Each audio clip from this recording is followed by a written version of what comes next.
এই বিদআত এই দেশের মধ্যে এই পরিমাণে ছড়ছে ভাইজান, বিদআত এই পরিমাণে ছড়ছে। বিদআতটা একটা খুবই বড় একটা ভয়ঙ্কর বিষয়, যে এই বিদআতটা নেক সুরতে মানুষদেরকে ধোঁকা দিতেছে।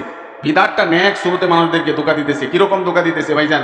আমি আমাদের দেশের মধ্যে যে একটা কালচার, আমাদের গাজীপুর জেলার মধ্যে, অন্য অন্য জেলার মধ্যে হয় কিনা জানি না, আমাদের গাজীপুর জেলার মধ্যে এখনকার পরিস্থিতি এরকম হয়ে গেছে যে একজন মৃত ব্যক্তি জানাজা থেকে সে এই দুনিয়া থেকে বিদায় নিয়ে চলে যেতেছে, সেই জায়গার মধ্যেও আমরা রাসূলের তরিকায় তাদেরকে বিদায় দিতে পারতেছি না, রাসূলের তরিকায় তাদেরকে বিদায় দিতে পারতেছি না। এই মুর্দারকে নিয়া, লাশকে নিয়া, দাফনকে নিয়া অনেক বিদআত কাজের মধ্যে আমরা লিপ্ত হইতেছি। কি আমি একবারে সিরিয়াল মেনটেন করে আমি কিছু কথা বলি। এই বর্তমান সমাজের জানাজা প্রথম থেকে আমরা কি করি, এটার মধ্যে আমরা অন্য ইসলামিক যে রীতিনীতি সেটা ঢুকাইয়া দিতেছি। মানুষ মারা যাওয়ার পর তাদেরকে কি করা, উত্তর দিকে মাথা দিয়া, দক্ষিণ দিকে পা দিয়া তাকে শোয়া দিতে হয়। এটা হলো ইসলামিক নীতি। এবং তাকে কোনো মহিলা থাকলে সেই মহিলাকে আর কেউ দেখতে পারবে না। যারা দেখতে পারবে তারা হলো এই যারা তার ছেলে, তার এরকম আপন ভাই, এরকম তারা দেখতে পারবে। কিন্তু এই মহিলাকে দেখার জন্য হাজার হাজার শত শত মানুষ, যদি একটু এরকম ভাইরাল থাকে, এরকম সেলিব্রিটি থাকে, তখন হাজার হাজার মানুষ আইসা তার এরকম মুখটা দেখে খুব আদরে আন্তরিকতার সাথে, আমি যদি না যাই, আমার সেই ম্যাডাম দুনিয়া থেকে বিদায় নিয়ে চলে গেছে, আমি যদি না যাই কিরকম দেখা যায়, সাজায়া খুব আন্তরিকতার দৃষ্টিতে সে তার মুখটাকে খুলে দেখে। এখানে আমরা ভুল করি। জানাজার সময় আমরা গোসলের জন্য প্রস্তুতি নেই। এই গোসল করার মধ্যে এই লাশের উপর দিয়ে আগরবাতি এরকম ভাবে একবার এদিকে আনি, আবার একবার পায়ের দিকে আনি, আবার একবার মাথার দিকে আনি।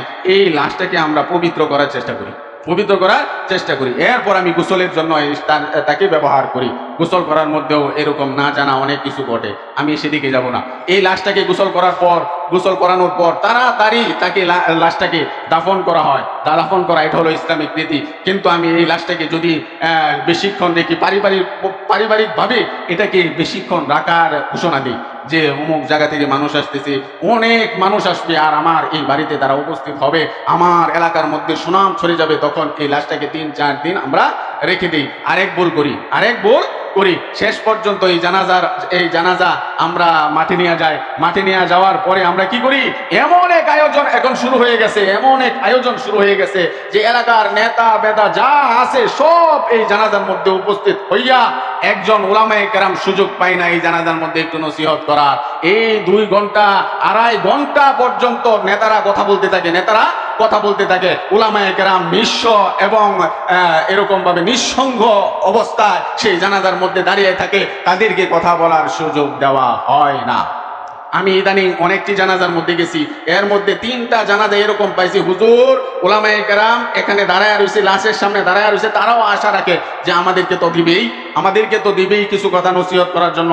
কিন্তু উলামায়ে কেরাম 3-4 জন উলামায়ে কেরাম এই জানাজার মধ্যে উপস্থিত থাকে, কিন্তু তাদেরকে কথা বলার সুযোগই দেওয়া হয় নাই। শেষ পর্যন্ত মনে হয় যে এই জানাজাটা পড়াবে মনে হয় উলামায়ে কেরাম, শেষে যায় দেখা যায় এই জানাজাটা পড়াও তার সন্তান, যেই সন্তানটা ওই যে কোন সময় একবার মাদ্রাসায় গেছিল, এখন প্যান্ট শার্ট সিরা প্যান্ট পরানো, সিরা প্যান্ট পরে, যেই সিরা প্যান্ট পরে এই ছেলেটা যায় জানাজার মধ্যে দাঁড়ায়, সেখানেও ভাগ্য হয় না উলামায়ে কেরামের জানাজাটা পড়ানো। এরকম পরিস্থিতি হয়েছে। 1.5 ঘন্টা যাবৎ শুধু নেতারা কথা বলছে, কিন্তু উলামায়ে কেরামকে দেওয়া হয়েছে না। শেষ পর্যন্ত যখন জানাজায় দাঁড়ায় যাবে, তখন বুঝছে যে উলামায়ে কেরাম, এই হুজুর বুঝছে, 3 জন হুজুর বুঝছে যে আমাকে কথা বলার সুযোগ আজকে দেওয়া হবে না। এই যে এই কাজগুলি আমাদের মধ্যে ছড়তেছে, আস্তে আস্তে সেটা বাড়বে। শেষে যায় দেখবেন এই কিয়ামতের আলামত এখান থেকেই প্রকাশ হয়ে গেছে। মানে উলামায়ে কেরামের স্থান দখল করে গেছে সাধারণ মানুষেরা, তারা বুঝতেছে আমরাই পরিপূর্ণ। এই যে কথা বলা, জানাজার মধ্যে কথা বলবে, সুযোগ আছে, কোনো কথা বলার সুযোগ নাই, শুধু একজনে কথা বলার সুযোগ আছে, সেটা হলো তার পরিবারের পক্ষ থেকে একজন লোক তার হইয়া এই মৃত ব্যক্তির পক্ষ থেকে কথা বলবে যে আমার এই বাপকে আপনারা মাফ করে দেন, ঋণ টিন পাইলে যদি পান আমাদের কাছে বলবেন, আমরা ঋণ পরিশোধ করার চেষ্টা করব। এই কথাটা বলার সুযোগ আছে, আর কোনো কথা বলার সুযোগ নাই। আর যদি কথা বলতেই হয় একজন উলামায়ে কেরাম নেতৃত্বে এই জানাজাটা পরিচালিত হবে, তাই এই উলামায়ে কেরাম কথা বলবে, পাশে যদি আরো কোনো উলামায়ে কেরাম থাকে তারা কিছু নসিহত স্বরূপ কথা বলবে, এরপর মৃত ব্যক্তির পক্ষ থেকে একজন কথা বলবে। এটাই হলো জানাজার নিয়ম। এখানে নেতার আর নেতামি, এখানে নেতার প্রচার আর রাজনীতির প্রচার এই জায়গা নয়, বরং এটা শেষ বিদায়ের জায়গা, শেষ বিদায়ের জায়গা। আপনারা দেখবেন আশপাশে যে জানাজাগুলি আছে এই জানাজার মধ্যে কি পরিমাণ নেতারা কথা বলে, নেতারা কথা বলার পর হুজুরদের কোনো সময় নাই। এই প্রতিবাদ আমি করছি, আমি নিজে করছি। যারা এই নেতারা কথা বলছে এবং শেষে বলছি একজন উলামায়ে কেরাম 200-300 উলামায়ে কেরাম এই জানাজার মধ্যে উপস্থিত, কিন্তু একজন উলামায়ে কেরাম কিন্তু দিলেন না। তখন বলে যে জানাজা নেওয়ার পরে যখন মানুষ উপস্থিত হয়েছে না, তখন উলামায়ে কেরাম দিয়েছি একটু কথা বলার জন্য। হাই রে, আর তারা যে মূল টাইম আছে সেই মূল টাইমটা তারা কথা বলছে, আর মানুষদেরকে ডাকার জন্য উলামায়ে কেরাম দিয়েছে। এই যে এরকম পরিস্থিতি হয়েছে। জানাজা পড়াবে কে? জানাজা পড়াবে সবচাইতে হকদার হলো বাপ, অথবা বাপ মরলে ছেলে, অথবা তার পরিবারের পক্ষ থেকে একজন। এটা হলো জানাজা পড়ানোর সিস্টেম, যে নিজের পরিবারের পক্ষ থেকে জানাজা পড়ানো। কিন্তু যদি নিজের পরিবারে এরকম উপযুক্ত না থাকে, তখন একজন উলামায়ে কেরাম যে জানাজা সম্পর্কে ভালো করে জানে, এবং অথবা এই মসজিদে তার এই মহল্লার মসজিদের ইমাম সাহেব জানাজা পড়ানো উত্তম। কিন্তু আমরা কি করি, যে আমার সন্তান একটু শিখছে আল্লাহুম্মা গফির লিহাইয়িনা ওয়া মাইয়িতিনা ওয়া শাহিদিনা ওয়া গায়িবিনা, এটা উল্টা পাল্টা হোক বা যেভাবেই হোক, সহি হোক বা না হোক, আমরা এই বই থেকে, ছোট্ট বই থেকে শিখে নিছি। এই ছোট্ট বই থেকে শিখে নিয়া আমি ভাবতেছি আমি জানাজা পড়াবো। জানাজার মধ্যে ফরজ আছে, জানাজার মধ্যে মাসালা আছে। এই মাসালা যদি ভুল হয় সে তো এটা জানে না। আর এটা না জানা থাকলে এই জানাজাটা হবে না। জানাজাটা শেষ বিদায়ের বেলায় এই লোকটা দুর্ভাগ্য অবস্থায় দুনিয়া থেকে বিদায় নিয়ে চলে গেল। যাই জানাজার মধ্যে উলামায়ে কেরামের কথা বলার সুযোগ থাকে না, উলামায়ে কেরাম জানাজা পড়ানোর সুযোগ থাকে না, এই জানাজাটা অভিশপ্ত জানাজা। এই জানাজাটা অভিশপ্ত জানাজা। ওই মৃত ব্যক্তির ভাগ্য এত খারাপ হয়েছে, সে শেষ বিদায়ের বেলা উলামায়ে কেরাম নবীর ওয়ারিসদের সাক্ষাৎ এবং সঙ্গ পাইল না। এই পরিস্থিতি আমাদের সমাজে এরকম বিরাজ করতেছে। এরপর জানাজা পড়ায় এই অনুপযুক্ত ব্যক্তি জানাজা পড়ায় জানাজাটা শেষ করে দেয়। জানাজার পরেই লাশ নেওয়ার আগে হাত তুলে মুনাজাত করা শুরু করি এবং সবাই জমায়েত হই। এই দোয়া আমাদের পড়াই লাগবে। যারা এই দোয়ার মধ্যে এরকম বাধ্যতামূলক এই দোয়াটা আমরা করি, সেই কাজটা হইল বিদআত, যেটা ইসলাম কখনো সমর্থন করে না। হ্যাঁ, দোয়াটা সমর্থন করে ওই সময় লাশটাকে দাফন করার পরে আমি এই কবরটাকে জিয়ারত করার পর যায় অন্য জায়গার মধ্যে একটু দোয়া করা, এই মাগফিরাতের ব্যাপারে, এই লাশের মাগফিরাতের ব্যাপারে। কিন্তু আমরা করি কি, এই দোয়াটা করি যে দোয়াটা ইসলাম সমর্থন করে না। এরপর এই লাশটাকে আমরা নিয়ে যাই, লাশটাকে একটু দূরে কবর দেওয়া হবে, তখন লাশটাকে আমরা 4 জনে বা 6 জনে বা 10 জনে এরকম কাঁধে করে নিয়ে যাই। 10 কায়েক যাওয়ার পরে একটু থামি, আবার পাল্টাই, আবার 10 কায়েক যাই, আবার পাল্টাই, আবার একটু থামি। এই কাজগুলি কি ইসলাম সমর্থন করে না। এটার সিস্টেম হলো জানাজা লাশটাকে নিয়ে যাওয়ার পর এই লাশটার সামনে কেউ যাইতে পারবে না, বরং লাশের পিছনে মানুষ যাওয়া আর তালকিন করা, লা ইলাহা ইল্লাল্লাহ মুহাম্মাদুর রাসূলুল্লাহ, লা ইলাহা ইল্লাল্লাহ। এই তালকিন করতে করতে লাশের পিছনে যাওয়া, আগে যাওয়া নয়, লাশের পিছনে যাওয়া, এটা হলো সিস্টেম। আর 10 কায়েক যাওয়ার পর থেমে এটা পাল্টানো, মানুষ পাল্টানো, এরকম ইসলাম সমর্থন করে না। শেষ পর্যন্ত এই লাশটাকে নিয়ে যায়, শেষ পর্যন্ত কবরে এই লাশটাকে নিয়ে যাওয়ার পরে আমরা কি করি, ওই জায়গার মধ্যে একটা সুন্নত এবং একটা দায়িত্ব আমরা আদায় করি। সেটা হলো মহিলা হইলে তখন মহিলার লাশটাকে ঘুরে আমরা এই কবরের মধ্যে নামাই, যাতে এই লাশটা কেউ না দেখে। ভাইজান, এই মৃত ব্যক্তিকে না দেখায়া আর জীবিত অবস্থায় তার সমস্ত অঙ্গ আমরা দেখছি। মৃত এই মারা যাওয়ার পরে এই সুন্নতটা আমরা আদায় করি, অথচ এই সুন্নত দরকার ছিল কি জীবিত থাকায়। হ্যাঁ, ভালো কাজ করি, এই লাশটাকেও যাতে না দেখে, মহিলার লাশটাকেও যাতে না দেখে, এই কাজটা আমাদের জন্য সহি।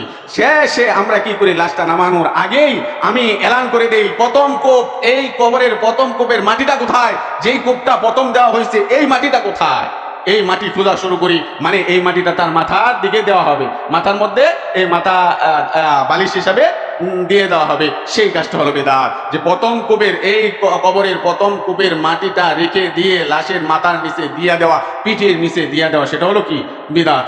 এই কাজটা করা যাবে না। শেষ পর্যন্ত আমরা এই কাজটা করি, আমরা এই অন্য ইসলামিক কাজ বা বিদআত কাজটা আমরা সেখানে সংগঠিত করি। এরপর আমরা লাশটাকে শোয়াবো, লাশটাকে শোয়ানোর পরে আমরা লাশটাকে দাফন করে শেষ করি। দাফন করে শেষ করার সাথে সাথে চারটা খুঁটি নেই, চার কোণার মধ্যে চারটা খুঁটি নেই, এবং বলতে থাকে, আমাকেও বলা হয়েছে যে এটা কিভাবে আদায় করতে হয়, এটা কিভাবে আদায় করতে হয়, চার কুল কিভাবে আদায় করতে হয়। চারজনের খুঁটির মধ্যে ধরে চারটা কুল পরে তারপর মাটি এই কবরের মধ্যে মাটি দেওয়া হয়। এই চার কুলের সিস্টেম সেটাও বেদাত, চার কুলের সিস্টেম সেটাও বেদাত, সেটাও ইসলাম সমর্থন করে না। বরং এই কুলটা কোত্থেকে আসছে? এই খ্রিস্টানরা যখন তাদের এই খ্রিস্টান এবং মোসার মসজিদেরকে দাফন করা হইলে এরকম ভাবে খুঁটি ধরে তাদের কিছু মন্ত্র পড়ে, আমরাও সেটাকে মিশ্রিত করতে করতে করতে করতে আমাদের এই খ্রিস্টানদের কাজ এবং মসজিদের কাজ আমাদের এই কবরের মধ্যে নিয়ে আসছি। হ্যাঁ, ইসলামিক সিস্টেম আছে, এই চার কুল পড়ার ইসলামিক সিস্টেম আছে। এই খুঁটিটা হলো দেওয়া হয়তো রাসূলের আমলে এই কবরটাকে চিহ্নিত করার জন্য এই খুঁটি দেওয়া হইতো, চারটা জায়গার মধ্যে চারটা খুঁটি দেওয়া হইতো। এটার জন্য নয় যে এখানে চার কুল পরে ধরে রেখে এই চার কুলটা পড়তে হয়, এটার জন্য নয়। বরং চার কুল কোন সময়? চার কুল পড়বেন ওই সময় জানাজা যখন জিয়ারত করবেন, কবর যখন জিয়ারত করবেন, তখন চার কুল পরে সূরা ফাতিহা পরে আস্তাগফির দুরূদ শরীফ পরে এই জানাজার এই জিয়ারত করতে হয়। কিন্তু আমরা সেটাকে মসজিদের কাজ আর খ্রিস্টানদের কাজ আমাদের কবরে নিয়ে আসছি। এই যে আমাদের কিছু কাজ, এটা করলে কি ইসলামে সমর্থন করে না। এই বিদআত কাজটাকে নিয়ে আসছি। ভাইজান, বিদআত কাকে বলা হয়? কুল্লু বিদআতিন দালালা ওয়া কুল্লু মুহদাসাতিন বিদআ ওয়া কুল্লু বিদআতিন দালালা ওয়া কুল্লু দালালাতিন ফিন্নার। প্রত্যেক নতুনত্ব যেটা ইসলামী নাম দিয়া এমন ভালো কাজ যে আমার এমন প্রিয় এই কাজটা হয়েছে, আল্লাহ মনে হয় আমার এই কাজটা করার সাথে সাথে কবুল করে নেবেন, আমাকে আল্লাহওয়ালা বানায়া দিবেন। এরকম কিছু নতুন কাজ, ইসলামী কাজ বলে নেকের সুরতে লাগায়া দেওয়ার নাম হলো কি বিদআত। যেরকম উলামায়ে কেরাম বারবার এই কথাটা বলে যে ইয়া নবী সালামু আলাইকা, ইয়া রাসূল সালামু আলাইকা, এই কাজটা আপনারা করবেন না।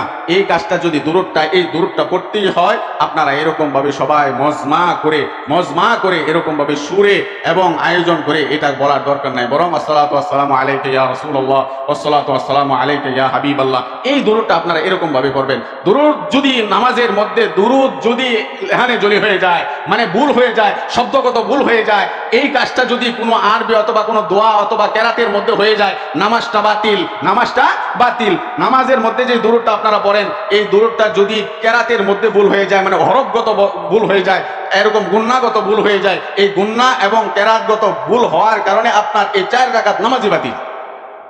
আর আপনি ইয়া নবী সালামু আলাইকা যখন পড়তে থাকেন, আপনার শব্দগত শত প্রত্যেকটা হরফে আপনার শব্দগত ভুল হইতেছে, লেহানে জলি হইতেছে। এই লেহানে জলি আপনি পড়তেছেন। আর আল্লাহ রাব্বুল আলামিনের কথা হলো যে আমার কালাম যদি কেউ অশুদ্ধ পড়ে, জানা সত্ত্বেও কোনো যদি অশুদ্ধ পড়ে, প্রত্যেকটা হরফের বদলতে তাকে কবিরা গুনাহ দেওয়া হয়। নাউযুবিল্লাহি মিন যালিক। এই জন্য ভাইজান, এত নেক সুরতের দরকার নাই যে আমার এই দুরূদ পড়লে, ইয়া নবী সালামু আলাইকা পড়লে, ভাইজান কোনো স্বার্থ নিয়ে কথা বলতেছি না যে আমার স্বার্থ, আমি এই হুজুরের ভক্ত, এই কারণে আমি এই কথা বলতেছি, ওই হুজুর এই বিরুদ্ধে কথা কয়, আমিও এই কথা বলতেছি, এটার জন্য বলতেছি না। আমি বলতেছি এই কারণে যাতে এই কাজটা দেশ থেকে না এরকম ভাবে না হয়, অন্যভাবে হয়, ইসলামী তরিকায় হয়। এই জন্য আমি আপনাদের কথা বলতেছি। অনেক কাজ আছে। আমারও এই দুরূদটা যখন করা হয়, আল্লাহুম্মা সাল্লি আলা সাইয়্যিদিনা মুহাম্মদ, খুব ভালো লাগে এবং চোখ দিয়ে পানি আসে। কিন্তু এই কাজটা তো রাসূলের তরিকা না, সাহাবীদের তরিকা না। যতই পানি আসুক, এটা রাসূলের তরিকায় না হওয়ার কারণে আমার গুনাহ হইতেছে, বরং সওয়াব হইতেছে না। মান কাযাবা আলাইয়া মুতাআম্মিদান, রাসূল বলেন মান কাযাবা আলাইয়া মুতাআম্মিদান ফালইয়াতাবাওয়া মাকআদাহু মিনান নার। যেই কাজটা আমি বলে যাই নাই, এই কাজটার মধ্যে তুমি যদি বাড়াও অথবা কমাও, কোনটা যদি করো, তখন আমার উপর পণ্ডিতি করা হবে। আর এই পণ্ডিত লোকটাকে রাসূল বলেন তার জায়গাটাকে বানায় নেয় সে জাহান্নামে, আগে জায়গাটা জাহান্নামে বানায় সে তখন এই কাজটা করুক। অনেক কাজ আছে এরকম ভাল লাগে, কিন্তু রাসূলের তরিকায় না হওয়ার কারণে জাহান্নামে যেতে হয়। জাহান্নামে যাইতে হয়। এই কাজগুলি করা যাবে না ভাইজান। প্রত্যেকটা কাজ মধ্যে, বিবাহের মধ্যে এরকম ভাবে বিদআত কাজ প্রচলিত। অনেক অনেক উলামায়ে কেরামদের থেকে জেনে নেবেন। উলামায়ে কেরাম, আজকে আপনাদেরকে বলতেছি, উলামায়ে কেরামের চিনার পদ্ধতি কি, উলামায়ে কেরাম চিনার পদ্ধতি কি ভাইজান। যেই মডেল হইয়া আমি এত বড় বড় হুজুর সেজে আমি কথা বললাম, সেটা কি আজকে আমরা মানতেছি? কিন্তু যেই হুজুর নিঃস্বার্থ সামান্য একটা টুপি পরে 20 টাকা দামের, সামান্য 200 টাকা দামের একটা পাঞ্জাবি বানায় বানায় পরে, এই হুজুরকে আমরা বিশ্বাস করতেছি না। আর যে হুজুরে এরকম ভাবে দামি পোশাক পরে, হাজার হাজার টাকা দামি পোশাক পরে মিডিয়ার মধ্যে কথা বলতেছে, তখন তাকে আমরা মানতেছি, ওটাকে মানতেছি না। ওইটা স্বার্থবাস, এর স্বার্থবাদী, এই জন্য টাকা কামাইতেছে, তার এই এলএম দিয়ে টাকা কামাইতেছে। আর ওই লোকটা যেটা 20 টাকা দামের টুপি পরে, সে স্বার্থ কোনো জায়গার মধ্যে পায় না, স্বার্থ কোনো জায়গার মধ্যে খুঁজেও না, পায়ও না। এই জন্য নিজের নিজের যে আদর্শ সেটাকে নিয়ে করে আছে, সেটাকে নিয়ে করে আছে ভাইজান। সেটাই হলো আসল হুজুর। যেই হুজুর এত মডেলিং এর দরকার নাই, তার যেটা হক সেটা হক কথা বলে দেয়। আল্লাহ রাব্বুল আলামিন সকলকে উলামায়ে কেরামের আন্ডারে থেকে তাদের দিক নির্দেশনা মতো আমাদের জীবন পরিচালনা করার তৌফিক দান করুন। সকলে বলে আমিন ওয়া আখিরু দাওয়ানা আলহামদুলিল্লাহি রাব্বিল আলামিন। যারা সুন্নাত পড়ি নাই, 4 রাকাত কাবলাল জামা, আমাদের সামাজিক রীতি নীতি এবং সমাজের যে কুসংস্কার, ইসলাম এই কুসংস্কারের ব্যাপারে ইসলামের যুক্তি কি এবং ইসলামের দলিল কি, ইসলামের দৃষ্টিভঙ্গি কি। আমরা এই দেশের মধ্যে প্রাথমিক পর্যায় স্বাধীনতার আগে যদি ধরি, সব ছিল হিন্দু বা অন্য জাতিরা এই দেশের মধ্যে বসবাস করত বেশি। তারা বসবাস করত, তাদের সাথে সাথে গুটি কয়েক মুসলমান এই দেশের মধ্যে বাস করত। ওই সময় উলামায়ে কেরামের এত বিচরণ ছিল না, উলামায়ে কেরাম এই পরিমাণে ছিল না। ওই সময় কোনো মিডিয়াও ছিল না। একজন উলামায়ে কেরাম যদি এইখানে থাকে, আরেকজন উলামায়ে কেরাম সিলেট, তখন তাদের যেই দাওয়াতি কার্যক্রম সেটা এত প্রসারিত ছিল না। তখন এই অমুসলিমদের সাথে থেকে থেকে কিছু মুসলমান অমুসলিমদের সাথে সঙ্গ দিতে দিতে, তাদের কালচারের সাথে মিশতে মিশতে, তাদের চিন্তা ভাবনার সাথে অ্যাডজাস্ট হইতে হইতে আমাদের ইসলাম ধর্মের মধ্যে একটু খলল সৃষ্টি হয়ে গেছে। এটার ভিতরে ঢুকে গেছে, এটার ভিতরে ঢুকে গেছে। তাদের কালচার সাথে মিশতে মিশতে তাদের কালচারের সাথে আমাদের কালচারও বানায়া নিয়েছি। এরকম আস্তে আস্তে সংমিশ্রণ হইতে হইতে, যেহেতু মুসলমান সংখ্যা ছিল কম, তখন তাদের ধর্মের কাজগুলি, তাদের কালচারগুলি আমাদের এই ধর্মের কাজের উপর কি বিজয়ী লাভ করছে, প্রবল হয়ে গেছে। মানে তাদেরটা বিজয়ী হয়ে গেছে। আমাদের কালচার আস্তে আস্তে, এই কালচারের মধ্যে সংমিশ্রণ আস্তে আস্তে এই কালচারগুলি তাদের কালচারের সাথে মিশে গেছে। এটাই আসলে। যেমন একটা কথা বলি, লক্ষ্মী বাড়ি থেকে চলে যাবে এই কাজটা করলে, বাড়ি থেকে লক্ষ্মী চলে যায় এই কাজটা করলে, স্ত্রী যদি মাথায় কাপড় না দেয়, না দিয়ে যদি বাদ এরকম ভাবে বেড়ে দেয়, স্বামীকে বেড়ে দেয়, তখন এই বাড়ি থেকে লক্ষ্মী চলে যায়। অথবা যে কোনো কাজ ক্ষেত্রে আমরা কি বলি, লক্ষ্মী বাড়ি থেকে চলে যায়। এই লক্ষ্মী কি ইসলামিক শব্দ কিনা? ইসলামিক শব্দ হয়েছে বরকত, ইসলামিক শব্দ হয়েছে কি বরকত। আর লক্ষ্মী কোন ধর্মের শব্দ? হিন্দু ধর্মের শব্দ। কিন্তু আমরাও এটা, আমাদের মুরব্বীরা যারা আছে এখন, মুরব্বীদেরকে দেখতে দেখতে দেখতে দেখতে, তাদের কথা শুনতে শুনতে আমরাও এই কথা বলে ফেলি। এরকম অনেক ভাষা আছে, অনেক কালচার আছে, অনেক রীতিনীতি আছে যা ইসলামের সাথে সামঞ্জস্য নয়। আগরবাতি, মারা গেলে আগরবাতি দেওয়া হয়, আগরবাতি দেওয়া হয়। এই আগরবাতি কাদের কালচার? আগরবাতি হলো খ্রিস্টানদের কালচার, অমুসলিমদের কালচার। আগরবাতি মানে কি? সুগন্ধি। আগরবাতি মানে কি? সুগন্ধি। ইসলাম বলছে সুগন্ধি ব্যবহার করা, ইসলাম বলছে সুগন্ধি ব্যবহার করা। কিন্তু আমরা এই সুগন্ধি, যেহেতু তারা সুগন্ধি এরকম ভাবে ব্যবহার করে, আমরাও সুগন্ধি আগরবাতি দিয়া তাদের মতোই পালন করি। অথচ রাসূল সাল্লাল্লাহু আলাইহি ওয়াসাল্লাম বলছেন, মৃত ব্যক্তির সামনে আগুন জাতীয় কোনো জিনিস নেওয়া মাকরুহ, জায়েজ না। তাদের সামনে আগুন জাতীয় কোনো কিছু নেওয়া, লাশের সামনে আগুন জাতীয় কোনো কিছু নেওয়া কি জায়েজ না, আমরা এটাকে কিভাবে আনতেছি? আগুন জ্বালায় আমরা সুগন্ধি ব্যবহার করতেছি। অথচ রাসূলের কথা হলো সুগন্ধি ব্যবহার করা, সুগন্ধি ব্যবহার করা, তুমি আতর সুগন্ধি ব্যবহার করো, তুমি অন্য অন্য জিনিস যেগুলি সুগন্ধি সেগুলি তুমি ব্যবহার করো, কিন্তু আমরা আগরবাতি ব্যবহার করতেছি। তারা দুধ দিয়ে আগরবাতি বানাইতো, তারা দুধ দিয়া কি আগরবাতি বানাইতো। এরকম তাদের কালচারের সাথে মিশতে মিশতে আমরাও তাদের সাথে কেমন জানি মিশে গেছি। আরো অনেক, তারা মরার পর, মারা যাওয়ার পর 3 দিনের দিন পালন করে, আমরাও এটা তাদের সাথে মিশতে মিশতে, যে মারা যাওয়ার পর মানুষদেরকে খাওয়ানো সুন্নত, মারা যাওয়ার পর মানুষদেরকে খাওয়ানো অথবা খরচ করা সুন্নত, আমরাও তাদের কালচার দেখতে দেখতে এই তাদের কালচারের সাথে মিশে দিছি, যে 3 দিনের পালন করা, 40 দিনের পালন করা। হিন্দুরা এটা পালন করে, হিন্দুরা এটা পালন করে, আমরাও সেই খাবারটা, সেই খরচটা তাদের ধর্মের রীতি অনুযায়ী সেটা আমরা পালন করতেছি।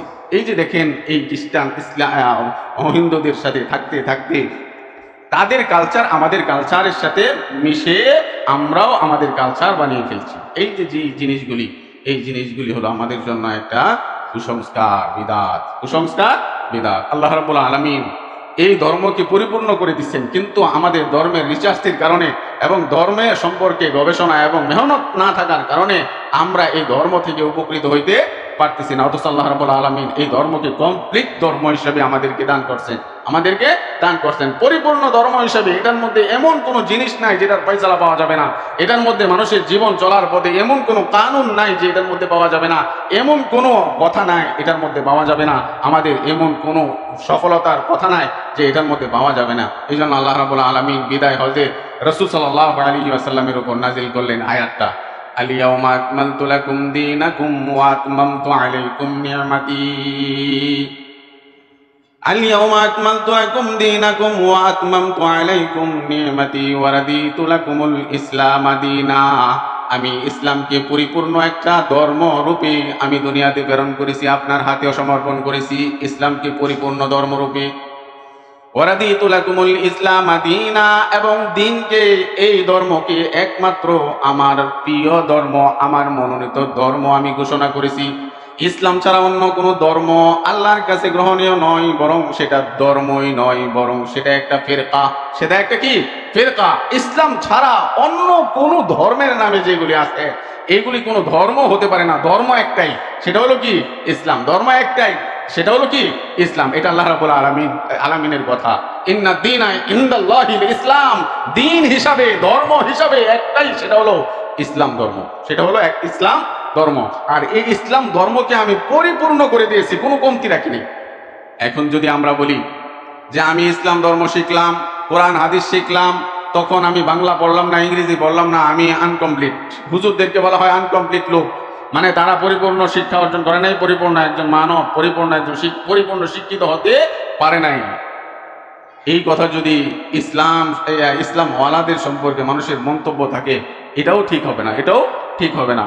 তুমি কোরআন এবং হাদিস শুধু ভাষা ভিত্তিক নয়, কোরআন এবং হাদিস কোনো জ্ঞান, মানে জ্ঞান কোনো ভাষার উপর সংক্ষিপ্ত নয়।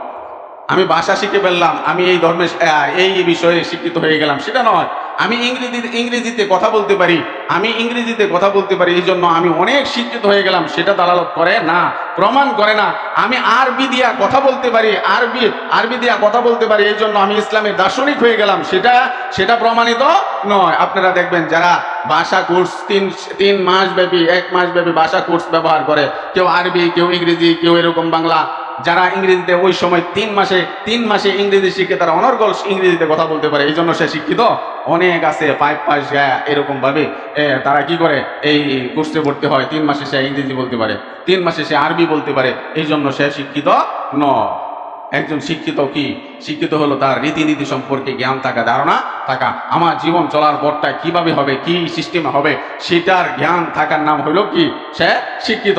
আল্লাহ কি বলছে, কি থেকে না নিষেধ করছে, সেটা হলো শিক্ষিত। কোনটা সংস্কৃতির মধ্যে পড়ে, কোনটা অসংস্কৃতির মধ্যে পড়ে, সেটা জানার নাম হলো শিক্ষিত। কোনটা হালাল, কোনটা হারাম, সেটা জানার নাম হলো শিক্ষিত। এই হালালটা কেন হইলো, কিভাবে হইলো, এটা জানার নাম হলো শিক্ষিত। আল্লাহ রাব্বুল আলামিন আমাদেরকে খাবার দিয়েছেন, খাবারটা খুব সুস্বাদু, কিন্তু এটা খেলে খেলে কি হবে, এটা কি সাইড ইফেক্ট করবে কিনা, এটা কি উপকার করবে কিনা, এটা জানার নাম হলো শিক্ষিত। একজন এই ওষুধটা প্রস্তুত করছে, সিরাপের মতো লাগে, এটা খাইলে খুব মজা লাগে, এটা খেলে আমার কোনো উপকার হবে কি হবে না, সেটা জানার নাম হলো শিক্ষিত। এই আমি জানলাম, এই ওষুধের নাম পড়তে পারলাম, এই নামটা ইংরেজিতে লেখা, এটা পড়তে পারলাম, আর বললাম সে অনেক শিক্ষিত, সেটার নাম শিক্ষিত নয়। এই জন্য ভাইজান, এই ইসলামকে আল্লাহ রাব্বুল আলামিন পরিপূর্ণ করে দিয়েছেন। আর এই ইসলাম ছাড়া যদি অন্য জায়গায় আমরা আমাদের তালাশ করি, আমাদের সফলতা আল্লাহ রাব্বুল আলামিন কবুল করবে না।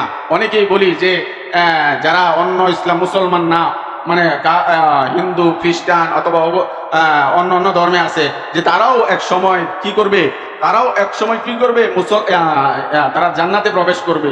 সম্পূর্ণ কুফরি কথা। আল্লাহ রাব্বুল আলামিন এই কথাটাই বলছেন,